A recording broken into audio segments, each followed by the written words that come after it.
Hello friends, once again it's me Patel. वंदे मातरम, भारत माता की जय। आज मैं जिस टॉपिक के बारे में आपसे बात करना चाहती हूँ वो सेंसिटिव तो है ही, बट थोड़ी सी समझने वाली बात है कि इंसान का जब एक्शन होता है और जब रिएक्शन होता है तब क्या कंक्लूज़न निकल के आता है। तो मेरे हिसाब से मैं यही बोलूँगी कि दुनिया में कुछ लोग ऐसे होते हैं कि हर चीज़ में और हर प्लेस में वो कहीं ना कहीं से इनकम कैसे क्रिएट किया जाए, बस यही सोचते रहते हैं।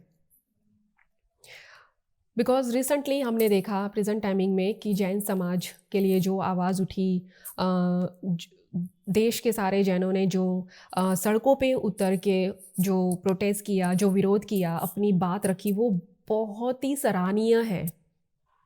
बिकॉज़ जब धर्म पे बात आती है तो अपने धर्म को बचाने के लिए सड़कों पे उतरना ही पड़ता है। ये हकीकत है। इसे हमें फॉलो भी करना चाहिए। प्रेजेंट टाइमिंग में जैनों ने किया, नेक्स्ट टाइमिंग में शायद किसी और की बारी आ जाए। क्योंकि गवर्नमेंट अगर कुछ गलत करती है तो उसे रोकने का धर्म भी हमारा है, हम पब्लिक का है।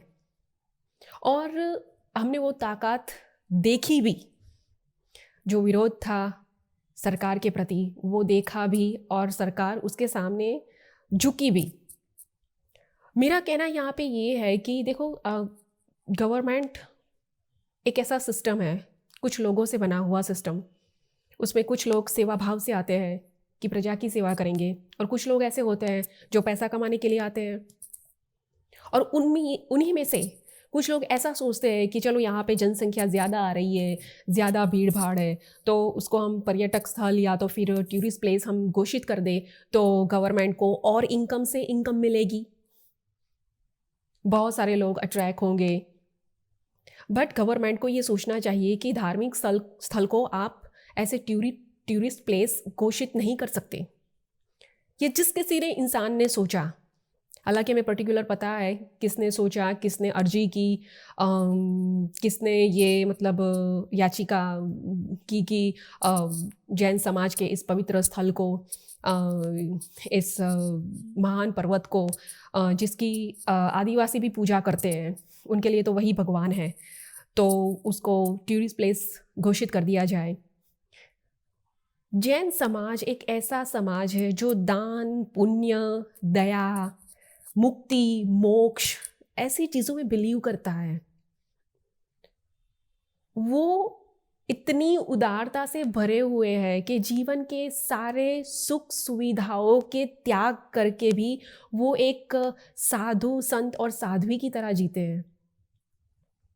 उनकी बराबरी कोई नहीं कर सकता, कोई नहीं कर सकता। मेरे हिसाब से तो कोई नहीं कर सकता। खुले पैर चलना, मतलब एक वस्त्र ऐसे धारण करके, मतलब साध्वी की तरह जीवन जीना। कुछ स्त्रियां होती है दीक्षा ले लेती है, करोड़ों की प्रॉपर्टी होने के बावजूद भी वो लोग दीक्षा ले लेते हैं, सब कुछ छोड़ छाड़ त्याग करके। ये बहुत बड़ी चीज़ है जीवन में। जो समझ पाते हैं वो समझ पाते हैं, जो जिसको समझ में नहीं आता उसको हम कभी समझा भी नहीं सकते। तो मेरा यही है कि कुछ लोग पैसे कमाने की आड़ में मतलब यही करते हैं कि भाई इसको टूरिस्ट प्लेस साबित कर दो। पर ये बहुत अच्छा हुआ है कि जैन समाज ने विरोध किया। एक ये ऐसी शुरुआत है, एक ऐसी क्रांति की शुरुआत है कि जिसको अब पब्लिक में समझ में आती है कि भाई सनातन धर्म को बचाने का जो जो ड्यूटी है, रिस्पॉन्सिबिलिटी, वो हम हिंदूज़ की ही है। सो मैं यही कहना चाहूँगी कि पवित्र धर्म स्थल हमेशा से ही पवित्रता से, सात्विकता, शुद्धता, शांति से भरा हुआ होता है। उसे टूरिस्ट प्लेस घोषित करना बहुत ही मतलब इल्लीगल है, मानवता की दृष्टि से भी और सामाजिक दृष्टि से भी। इसी बात पे मैं हर हिंदू सनातनी को यही कहना चाहती हूँ कि अगर आने वाले दिनों में हमारे ऐसे ही धर्म पे संकट आता है तो जिस तरह से जैन समाज के भाई बहनों ने हिम्मत दिखाई है, वैसे दूसरे पंथों को भी हिम्मत दिखानी पड़ेगी, तभी ये गवर्नमेंट हमें समझ पाएगी।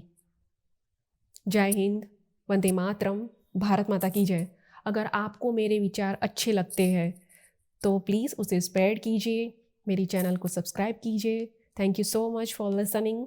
मिलते हैं एक नए वीडियो के साथ। Take care.